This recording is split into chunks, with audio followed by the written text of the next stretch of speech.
Hello दोस्तों, मेरा नाम चंद्रशेखर है और आज के वीडियो में हम बात करेंगे यूनाइटेड किंगडम या ग्रेट ब्रिटेन की। इंडिया और यूनाइटेड किंगडम के बीच में एक समझौता हुआ है माइग्रेशन और मोबिलिटी के ऊपर।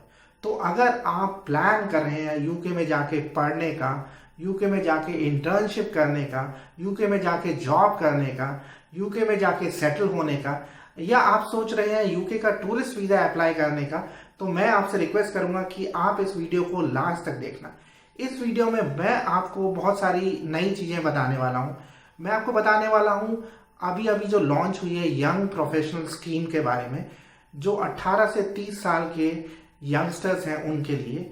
मैं आपको बताने वाला हूं पोस्ट स्टडी वर्क परमिट के बारे में। मैं आपको ये बताने वाला हूं कि कैसे ये जो समझौता है इसका पर्पज है इलीगल इमिग्रेशन पे रोक लगाना।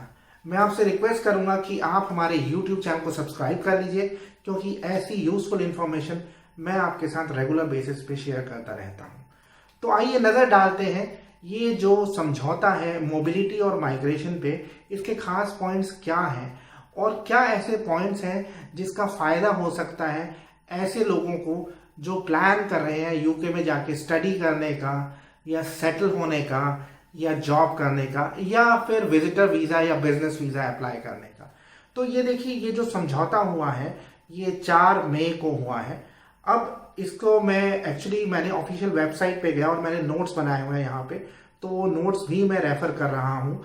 ये जो समझौता है इसका पर्पज है कि दोनों कंट्रीज के बीच में लेबर और एम्प्लॉयमेंट जो कोऑपरेशन है उसको बढ़ाया जा सके।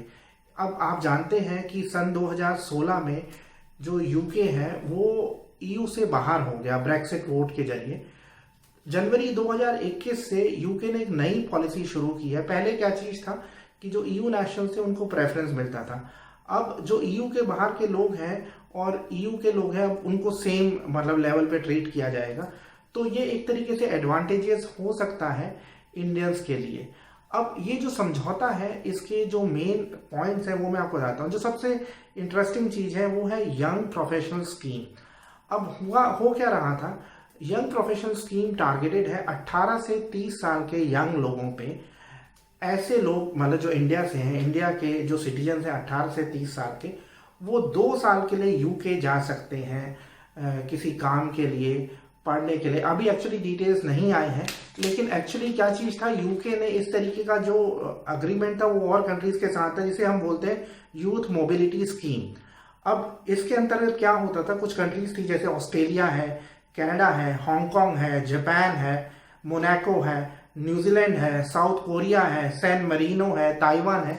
तो यहाँ के 18 से 30 साल के जो युवक थे या युवतियां थी वो यूके आ सकते थे यूथ मोबिलिटी स्कीम पे। और बेसिकली इसमें वो 2 साल तक काम कर सकते थे, पढ़ सकते थे, इंटर्नशिप कर सकते थे, अपना बिजनेस भी शुरू कर सकते थे।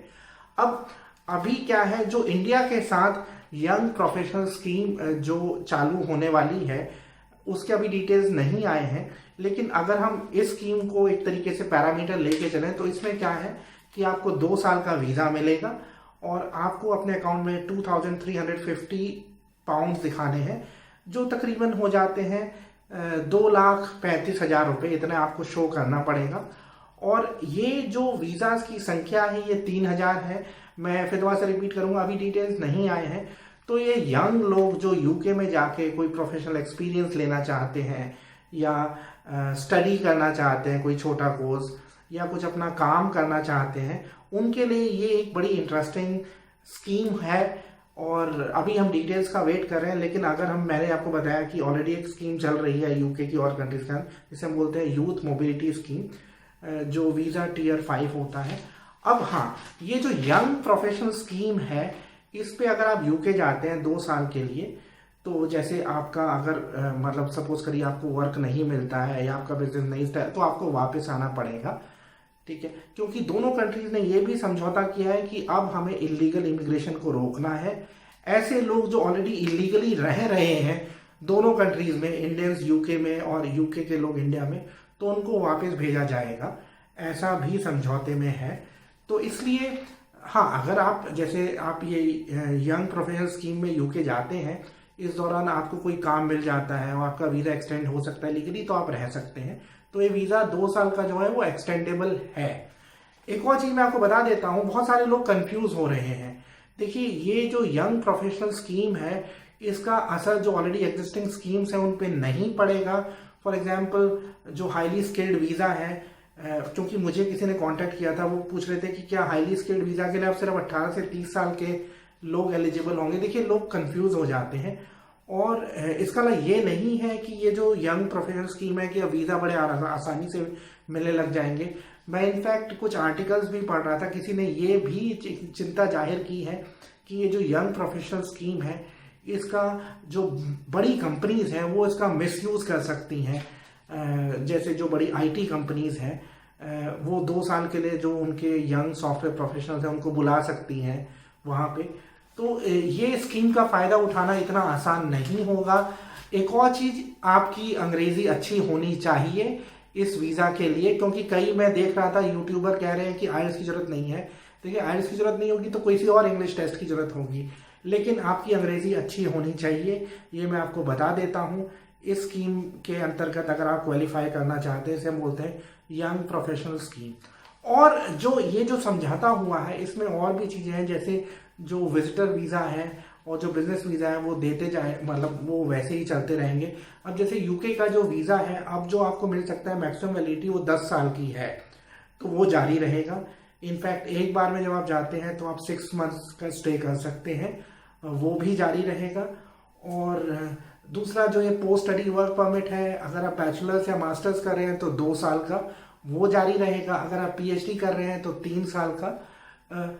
बेसिकली दोनों कंट्रीज ने ये समझौता किया है कि इंडिया के लोग यूके जा पाएंगे नौकरियां करने के लिए और यूके के लोग इंडिया आ पाएंगे, लेकिन वीज़ा रिक्वायरमेंट मतलब स्ट्रिक्टनेस वही रहेगी। हाँ, ये है थोड़ा सा ज़्यादा स्कोप बन गया। जैसे ये जो यंग प्रोफेशनल स्कीम है, ऐसे लोगों के लिए, फॉर एग्जांपल जो अच्छी यूनिवर्सिटीज़ में पढ़ रहे हैं, यहाँ पे जो एक्सपोजर चाहते हैं ब्रिटेन में, उनके लिए ये बहुत अच्छी स्कीम है। इसके अलावा एक और चीज़ है, स्टूडेंट इंटर्नशिप। यानी सपोज करिए आप इंडिया में होटल मैनेजमेंट पढ़ रहे हैं और आप 1 साल की इंटर्नशिप के लिए यूके जाना चाहते हैं, तो वो पॉसिबल हो पाएगा। ये बहुत अच्छा अनाउंसमेंट है। सपोज करिए आप एमबीए फाइनेंस कर रहे हैं और आप इन्वेस्टमेंट बैंकिंग की इंटर्नशिप के लिए यूके जाना चाहते हैं, लंदन जाना चाहते हैं, जो कि फाइनेंशियल एक्टिविटीज़ का हब है, तो उनके लिए ये बहुत अच्छी स्कीम है। तो इसमें मैं आपको की पॉइंट्स एक बार जाते बता देता हूँ। यंग प्रोफेशनल स्कीम हो गया, स्टूडेंट इंटर्नशिप हो गया, और जो पोस्ट स्टडी वर्क परमिट है वो वैसे ही जारी रहेगा। एक चीज़ और यहाँ पे बता देता हूँ, इवन पेंडेमिक के दौरान जो यूके था वो वीज़ा दे रहा था, बहुत सारे इंडियन स्टूडेंट्स यूके गए, और यूके का जो वीज़ा अप्रूवल रेट है इट इज़ मोर देन 90%, जबकि कनाडा का फॉर एग्जांपल 67-68% है मीडिया रिपोर्ट्स के अनुसार। तो इसलिए यूके एक बहुत अच्छी चॉइस हो सकती है अगर आपका प्लान है जेन्युइनली पढ़ने का, और अगर आप इंटरनेशनल करियर की तरफ देख रहे हैं तो मैं यूके आपको रिकमेंड करूंगा। यूके की जो इकॉनमी है वो बेसिकली कनाडा से ज़्यादा बड़ी है। मैं खुद यूके में रहा हूँ, मुझे स्कॉलरशिप मिली थी कॉमनवेल्थ की, जिस पे मैं यूके गया था। तो ये जो भी चीज़ मैं आपको बता रहा हूँ ये मेरा फर्स्ट हैंड एक्सपीरियंस है और रिसर्च है। अगर आपके कोई और सवाल है इस बारे में तो आप मुझसे पूछ सकते हैं। और मेरा यूके के बारे में एक और वीडियो है यूके हाईली स्किल्ड वीज़ा के बारे में, जिसका लिंक मैं आपके साथ शेयर कर रहा हूँ।